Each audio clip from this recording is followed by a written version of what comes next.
화면을 켜보도록 하겠습니다. 보시는 것처럼 이렇게 또 전체적으로 붉게 물들었습니다. 물론 초록색의 상승도 보이지만 뭐 상승이 사실상 상승이 아니고 거의 뭐 제자리 수준이죠. 그래서 추가적인 상승이 좀 나와야 됐었는데 안 나왔다. 그래서 제가 어제 기준으로 말씀드렸던 가격이 있었습니다. 비트코인 91K 상당한 의미를 가지고 있는 가격이기 때문에 91K를 기준으로 잡고 지켜보자 라고 했는데 어떻게 됐느냐, 비트코인 1시간봉 차트로 보시게 되면은 어제 보시면, 어제 제가 방송을 할 때가 이제 한 12시 이때부터 해가지고 방송 끝나고 나서 분위기가 아시아 타임 동안 좋았어요. 계속 야금야금 올랐습니다. 그죠? 야금야금 올라가지고 이제 버거 타임이 가까워지니까, 저녁 되니까 이제 좀 더 상승을 해서 90.5K까지 갔었다. 90.5K까지. 그런데 막상 미장이 개장을 하고 나니까 처음에는 좀 괜찮은 듯 했지만 시간이 지날수록 이제 점점 하락을 하더니 4시 때는 이렇게 좀 장대 음봉이 나오면서 88K대로 떨어졌다. 그래서 현재도 88.3K를 보이고 있습니다. 그래서 어제 아시아 타임 때 그 상승분을 지금 모두 반납한 그런 상황이다 라고 볼 수가 있습니다. 그래서 보시는 것처럼 일봉을 보시면 참 아쉽죠. 어제 일봉이 이 긴 윗꼬리를 달면서 그래도 이 2차 하락 추세를 딱 터치를 하긴 했어요. 그래서 넘어설랑 말랑 했는데 결국에는 넘어서지를 못하고 다시 후퇴를 하면서 음봉 마감을 했습니다. 그러면서 21선도 회복을 못했어요. 한때는 올라섰는데 여러모로 참 아쉽습니다. 양봉도 아니고 음봉으로 마감했고 긴 윗꼬리를 달았고. 그런데 보시는 것처럼 미 증시는 괜찮아요. 그죠? 괜찮다. 전체적으로 초록색이잖아요. 빨간색도 별로 없고. 아니 근데 왜 코인만 떨어지는 거냐. 미 증시 보시면 3대 지수 모두 지금 0.4%, 0.6%, 0.5%뭐 크게 상승하진 않았지만 어쨌든 상승으로 마감을 했습니다. 아니 미증시도 잘 됐는데 왜 코인장은 떨어진 거냐. 그러면 S&P 500의 5분봉을 한번 볼게요. 5분봉을 보시면 어제 그 전날에 장 마감을 여기서 했다가 장 시작을 여기서 했습니다. 그래서 5분봉 보시면 이 노란색이 비트코인이잖아요. 시작하고 나서 추가적인 상승이 나왔어요. 그래서 기대감이 있었다. 어느 정도 기대감이 있었다.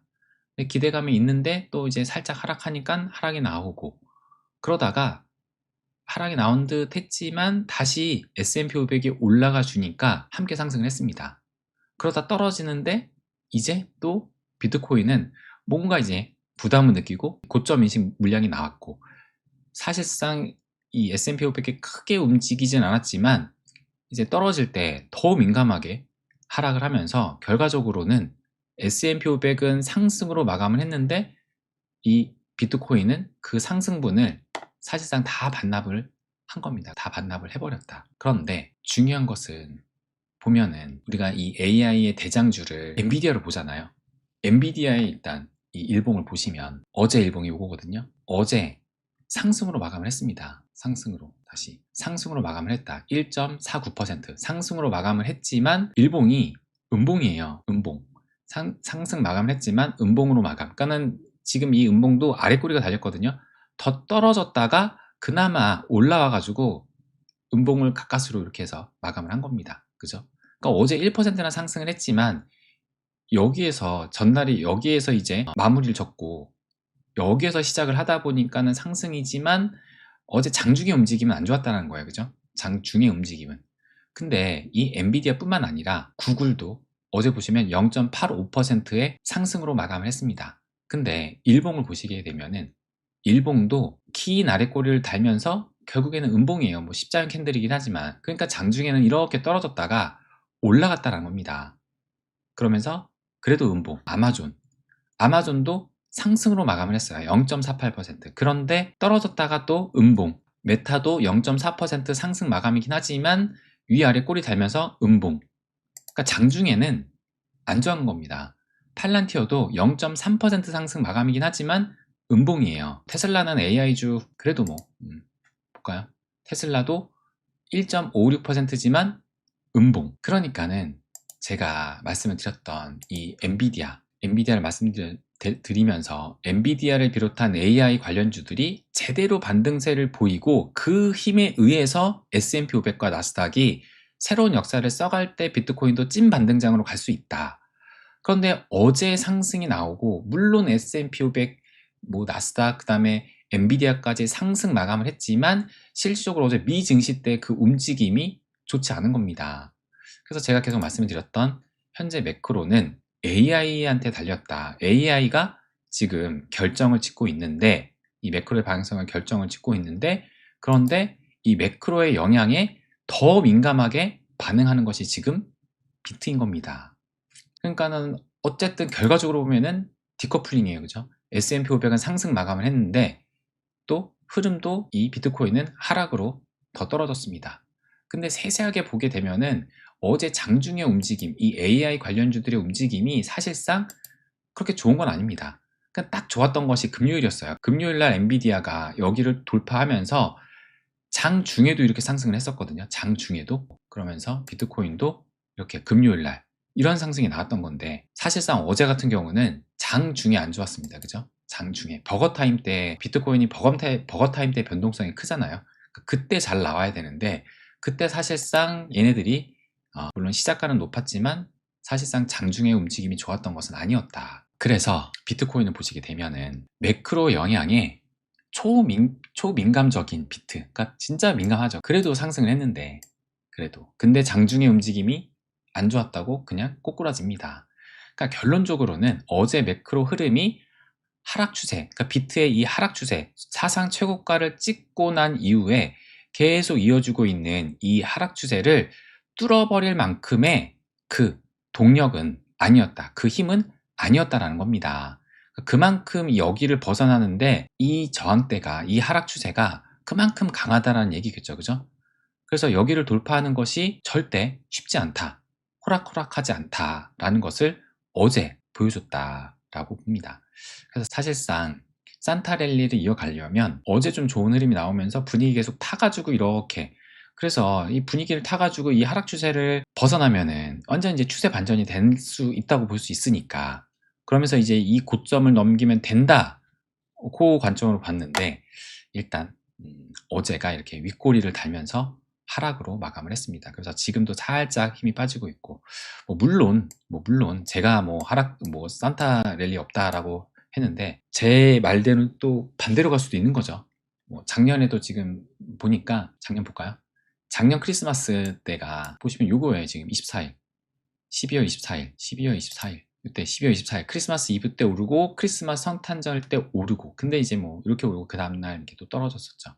근데 그 전부터 18일부터 최고점을 찍고 나서 하락하는 추세였었고 그렇기 때문에 이렇게 24일 날 당일날은 또 이렇게 상승할 수 있는 그런 흐름이 나올 수도 있지만 일단 추세적인 것을 봤을 때 지금 현재 이어가지는 못했다. 그 편이 좀 많이 아쉽다.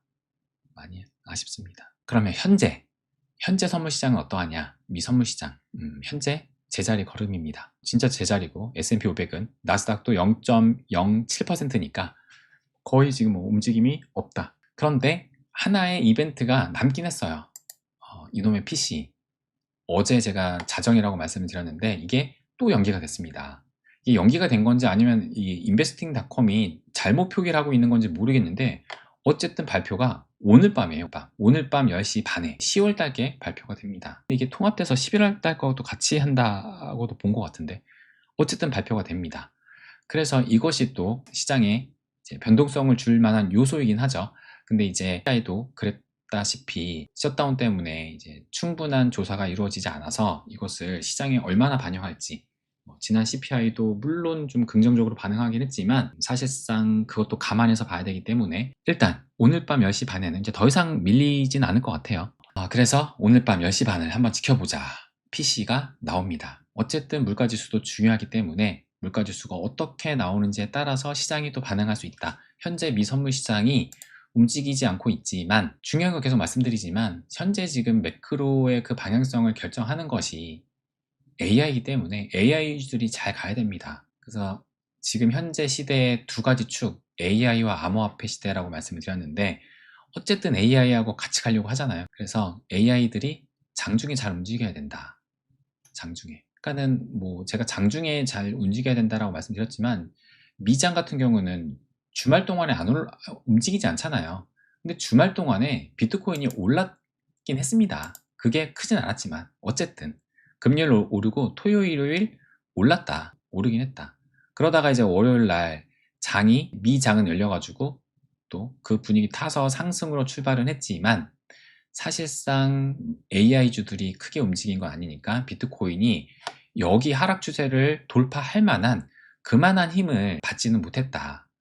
안 그래도 지금 비트코인이 그 투심이 많이 약해 있는데 여기를 뚫을 만한 그런 강력한 힘이 차라리 금요일 같은 그런 그 힘을 어제 그렇게 여기 딱 맞닿아 있을 때 받았다면은 뚫을 수 있었을 텐데 어제 같은 경우는 그러질 못했다라고 봐야 될 듯 합니다. 결론적으로는 중요한 건 뭐냐면 비트코인이 아직은 아니라는 거예요. 아직은 힘이 약하다. 그러니까 투심이 많이 얼어붙어 있다 라는 겁니다. 그래서 일단 PC 오늘 또 일단 보기는 해야 되지만 일단 내려놓고 보자 말씀드렸고, 또 중요한 거는 요 소식도 아마 들으셨을 거예요. 도대체 어디까지 오를까? 금값 사상 최고치 또 경신. 근데 금값뿐만 아니라 은도 지금 같이 더 많이 올랐습니다. 그래서 뭐 지정학적 긴장에서 뭐 베네수엘라 그 얘기도 계속 나오고 글로벌 불확실성 때문에 올라간다. 올해 금만 69%, 은은 137% 급등을 했다라고 합니다. 비트코인 얼마나 오래 올랐는지 말씀드릴 텐데 엄청 많이 오른 거예요, 얘네들이. 근데 보시면 금이 지난 10월 달에 고점을 찍고 내려가는 듯 했으나 이제 다시 올라오면서 어제 뚫을 거거든요. 어제 뚫고 오늘도 지금 더 올라가고 있다. 지금 더 올라가고 있다.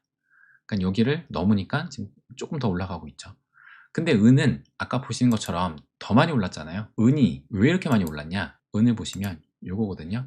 실버. 은도 지금 보시면 10월 달에 고점을 찍고 금하고 비슷하게 찍고 내려갔다가 다시 한번 도전했다가 떨어지고 11월 달에 돌파를 해서 계속 올라가고 있는 겁니다. 그러니까 은은 계속 이 사상 최고가를 쓰고 있었어요. 근데 지금 금이 어제 사상 최고가를 썼기 때문에 같이 또 이제 은이 부각되고 있는 건데, 은이 왜 이렇게 상승하는지 아세요? 은이 왜 이렇게 상승하는지 아시는 분? 제가 지난 방송에도 한번 잠깐 말씀드려가지고 제가 한번 은 차트 보여드리겠다 말씀드렸었는데, 은이 왜 이렇게 상승을 하느냐? 이게 지금 월봉입니다. 월봉을 보시면 이때 고점이 언제냐면은 밑에 보시면 1979년이에요. 여기 보시면 1979년도 1979년도에 고점을 찍고 이렇게 컵 모양을 그렸죠. 자, 전형적인 컵 모양. 그러다가 이때가 2011년에 그 고점까지 또 왔습니다. 고점까지 왔다가 이렇게 다시 떨어지고 그 이후로 이렇게 올라온 거예요.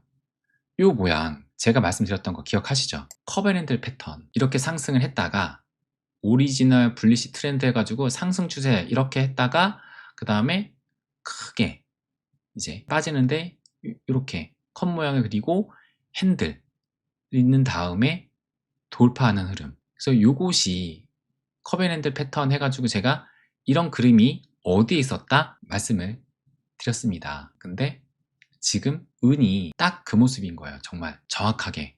그죠? 원래 강세 추세가 있었다가 그게 빠지고 컵 모양을 그렸다가 이제 핸들 만들고 돌파하는 흐름. 여기 이 고점을 이 저항대를 넘으니까 이렇게 크게 올라가는 겁니다. 그래서 올해 은이 이렇게 더 137%.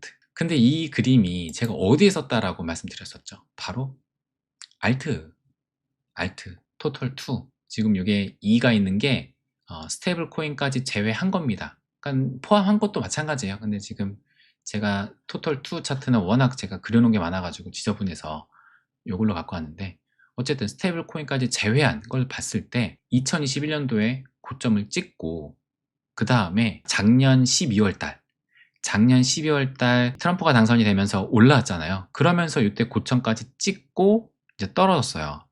떨어져서 이렇게 올라오니까 이제 여기를 제가 넘어서느냐 마느냐 이게 중요하다라고 굉장히 많이 말씀드렸었죠. 근데 결국에는 넘어서질 못하고 꺾인 겁니다. 은은 여기서 넘어서느냐 마느냐 해서 그냥 한 방에 그냥 팍 뚫어버렸는데, 근데 은은 지금 1979년이에요. 제가 태어나기도 전부터 여기 고점을 찍고 이렇게, 그러니까 엄청난 시계열을 겪은 겁니다. 시간의 누적의 힘이 엄청 대단한 거죠. 그거를 겪고 나니까, 이제 그 시간의 힘을 겪고 나니까 한 방에 그냥 뚫어버린 겁니다. 여기서 전형적인 커벤앤트 패턴. 그러니까 누가 커벤앤트 패턴 이걸 물어보면은, 그러니까 이제 앞으로 이게 나오면 은을 생각하면 됩니다. 정확하게 커벤앤트, 은, 정말 그 모양도 정말 너무나 예쁘게. 그러니까는 알트 이거 같은 경우는 좀 찌그러졌어요. 그래서 제가 컵 모양이 찌그러졌는데요, 그게 나왔을 때 컵의 모양이 중요한 게 아니고 강했던 저항의 자리를 돌파했다는 것에 초점을 맞춰라. 근데 못한 겁니다. 그죠? 못했다. 다시 올라가야 된다. 토털2 다시 올라가야 된다. 근데 이제 이게 토털2뿐만 아니라 토털3도 비슷하고, 결과적으로 리플도 그게 보였었다라는 것을 말씀을 드렸습니다. 리플도 2018년에 이 고점을 찍고 이제 컵 모양을 그리고 올해 초에 다시 한번 찍었잖아요. 그래서 핸들을 그리는 과정이고, 다시 넘어서느냐 마느냐 그 과정에서 지금 이제 여기서 넘어서지를 못하고 흐른 겁니다. 그러니까 토털2랑 비슷한 거죠. 지금 토털2랑 비슷하다. 여기서 꺾였다. 요 고점에서 딱 맞고. 그렇기 때문에 앞으로 다시 이제 가야죠. 그러니까 정석적인 이 커벤앤드 패턴의 그림으로 가는 것은, 뭐 일단은 꺾였으니까 아니지만, 은은 지금 그렇게 된 거고, 은은 그렇게 된 거고, 어쨌든 다시 정비를 해서 올라가야 됩니다. 제가 거듭 말씀드리지만 이 컵의 모양이 중요한 게 아니라 이 강력한 저항대를 뚫어내느냐 마느냐, 넘어서느냐 마느냐, 제가 계속 말씀드렸던 거 기억하시죠? 넘어서느냐 마느냐, 그게 굉장히 중요한 건데 거기서 지금 꺾인 거다. 그러니까 그만큼 이 저항대를 돌파하는 게 어려운 겁니다. 현재 비트코인이 이 저항대를 넘기는 것조차, 이 하락 추세를 넘기는 것조차 이때도 실패하고 지금 어제도 실패했잖아요. 이만큼 이 저항대가 넘어서는 것을 어려워하듯이 이것도 지금, 이것도 지금 여기를 넘어서는 것이 너무 어렵다. 다시 올라가야 된다.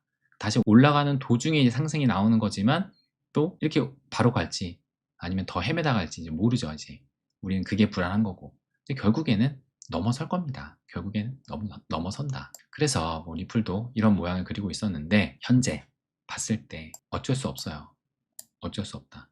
제가 말씀드렸던 2021년도 5월달 이때 흐름과 비슷하다라고 말씀을 드렸는데, 이때도 5월달, 6월달, 7월달 조정을 겪고선 올라가기 때문에 조정장은 생각보다 길다라는 것을 말씀을 드렸어요. 지금도 10월달, 11월달, 12월달, 그래서 실질적으로 이렇게 12월달도 꺾인 흐름이 지금 나온 거고, 근데 이제 12월이 다 끝나기 때문에 지금부터라도 이제 상승이 나오면 되거든요. 이때도 7월달, 7월 끝까지 했던 게 아니라 7월 말부터 올라왔었거든요. 7월 20일 넘어서부터는 이렇게 올라왔었거든요. 그렇기 때문에 지금쯤 올라가도 충분히 괜찮은 타이밍이긴 한데, 근데 이제 요걸 따졌을 때, 제가 그 말씀드렸던 부처빔으로 따졌을 때 이때는 63일 후에 본격적인 상승이 나왔었고, 아니면 올타임 하이 기준으로 봤을 때는 97일 후에 본격적인 상승이 나왔던 겁니다. 근데 지금 현재는 대청상빈과 이 올타임 하이가 한 4일 차이밖에 안 나거든요. 그렇게 봤을 때 대청산 빔 이후로는 지금 74일 지났고, 올타임 하이 기준으로 봤을 때는 지금 78일째예요. 그러니까 올타임 하이 기준으로 봤을 때 97일이니까 뭐 그렇게 타지면은 올타임 하이 기준으로 봤을 때 한 20일 정도는 더 뭐 있어도 괜찮다라고 또 봐야겠죠. 어쨌든 이런 흐름입니다. 그래서 여전히 지금 조정장을 겪고 있는 그 시기다. 그 시기 때문에 어느 정도 산타레를 기대를 했지만 우리의 기대대로 장은 흘러주지 않는다. 그래서 현재 이걸 한번 볼게요. 여기 비트코인인데 12달, 그러니까 1년 봉입니다. 1년 봉. 요 봉 하나가 1년이에요. 1년. 그래서 우리가 4년 주기 사이클 할 때 그게 뭐냐, 지금 이렇게 볼 수 있는 거죠. 요 하락이 나오고 나서 3년 동안 상승을 해서 4년이잖아요. 하락 나오고 3년 동안 상승해서 4년, 하락 나오고 3년 동안 상승해서 또 4년. 그러면 이번에도 하락 나오고 3년 동안 상승을 해야 되는데, 보시는 것처럼 지금 음봉이다. 음봉. 그러니까 사실상 지금 여기 보시면 마이너스 5%예요. 그러니까는 올해 1월 1일보다 지금 현재 5%더 아래에서 움직이고 있다. 근데 금은 올해 69% 올랐고 은은 137% 올랐다. 그러니까는 비트코인은 올해는 진짜 재미없었던 거죠. 정말 재미없었던 거다. 그러니까 이걸 봐서도 지금 4년 주기가 끝났다는 겁니다. 4년 주기가 끝났다. 물론 지금 남은 앞으로 열흘 정도 남았는데 열흘 동안 어떤 움직임이 나올지 모르죠. 마이너스 5%니까 뭐 마이너스 5%면 충분히 다시 올라갈 수도 있을 거예요. 근데 만약에 이 수준에서 마무리가 된다거나 아니면 지금보다 더 하락하게 되면은 어쨌든 이걸 봐서도 4년 주기는 완전히 끝났다. 그러니까 이제 새로운 사이클은 아닐 거라 보고, 그러니까 사이클이 더 이상 이제 저는 존재하지 않는다라고 봅니다. 사이클, 뭐 주기 이런 게 존재하는 게 아니라 그러니까 미국 증시에 사이클이 존재하고 이런 건 아니잖아요. 미 증시가 S&P 500이 4년 주기로 상승하고 이런 건 아니잖아요. 마찬가지로 비트코인도 그렇게 간다라고 저는 봅니다. 그래서 어쨌든 이런 깨진 흐름이 긍정적으로 볼 수도 있는 게, 보시면 만약에 음봉으로 기록을 하잖아요. 올해 음봉을 기록하면은 비트코인이 연속 2년간 음봉을 보인 적도 없어요. 그러면은 또 음봉을 보이면 내년에는 상승이 될 수도 있는 거다. 그렇게 봤을 때 일단 4년 주기는 확실히 끝날 가능성이 커진다 라고 저는 생각을 합니다. 일단은 뭐 한 열흘 정도 남았으니까 더 봐야겠지만 모르겠습니다. 그렇다고 만약에 양봉으로 전환이 된다라고 해가지고 그럼 다음에 그러면 하락이냐? 물론 또 그렇게 생각할 수도 있겠죠. 그래서 뭐 일단 열흘 동안 또 봐야 될 텐데, 어쨌든 이 주기는 더 이상 이제 유효하지 않을 가능성이 높지 않을까. 그래서 현재 봤을 때도 4년 주기는 깨질 가능성이 높아 보인다. 그러니까 올해 비트코인 전혀 상승이 없었던 거예요. 그냥 126K만 찍고 다시 온 거기 때문에 전혀 상승이 없었다. 그러니까 기존 사이클 정말 그대로 간다면 어쨌든 올라가야 돼요. 마지막 이때 보면은 59% 상승했었고, 그러니까는 대하락을 겪기 전에 이때는 무려 1000%, 1300%나 상승을 했었고, 2017년도 이때도 5300% 엄청난 상승을 했는데, 그리고 직전에도 그래도 59% 정도 상승했었는데 지금은 마이너스다. 그래서 4년 주기는 끝날 가능성이 매우 높다라고 생각이 듭니다. 어쨌든 이 산타랠리에 대한 기대를 조금 이제 내려놔야 돼가지고 아쉽긴 하지만, 제가 말씀드렸듯 이 4년 주기는 끝날 가능성이 크면서 내년에 기대해 볼 수 있다. 그래서 제가 내년을 바라보는 그 관점에서 봤을 때 어느 시기가 됐으면 좋겠느냐, 어제도 말씀드렸던 것 같은데 2023년처럼 딱 해가 바뀌면서 이런 상승이 나오는 이런 흐름이 나오면 좋지 않을까 생각을 합니다. 이때는 어땠나 볼까요? 크리스마스 때? 이때도 크리스마스 때 뭐 없었네요. 이때가 12월 25일, 12월 24일 이때 딱 크리스마스인데 별 볼 일 없었다. 이 당시도. 그러다가 해가 바뀌면서 이렇게 전환되는, 지금도 일단 여기까지 왔잖아요. 여기까지 왔으니까 몇 번 더 시도할지는 모르겠지만 여기서 다시 꺾이고 뚫어낼런지, 아니면 이번에 어쨌든 뭐 시간의 힘을 빌려서 뚫어낼던지, 일단 이 하락 추세를 벗어나는 것이 무엇보다 중요하거든요. 지금 10월 달까지 여기를 뚫어내지 못했다는 것이 비트에게는 가장 큰 약세라는 것을 딱 보여준 그런 흐름입니다. 그래서 일단 여기를 벗어내야 된다. 돌파의 힘이든 어쨌든 시간의 힘으로 밀어내든 어쨌든 돌파를 해야 된다. 벗어나야 된다. 조만간에 여기는 벗어나지 않을까. 여기는 올해가 지금 2026년이 6이니까 지금 시간의 힘으로 하게 되면 그냥 이렇게 그냥 시간의 힘으로 해도 크리스마스 끝나고 나서는 돌파할 수 있겠고, 만약에 떨어지게 되면 이제 좀 머리 아파지는데, 그렇다 하더라도 12월 26일 새해를 전후로 해가지고는 좀 넘어서는 움직임이 나오지 않을까. 그렇게 돼서 만약에 새해 부근에서 돌파하게 된다면 뭔가 이제 새해부터 이 하락 추세를 돌파했고, 그런 또 내러티브 아닌 내러티브가 형성이 되면서 투심이 조금씩 기대해 볼 수 있지 않을까라는 생각도 듭니다. 어쨌든 크리스마스는 살짝 내려놓고 지켜보자. 그러면 여러분 말씀은 또 어떻게 하시는지 보시고선 리플도 잠깐 살펴보도록 하겠습니다.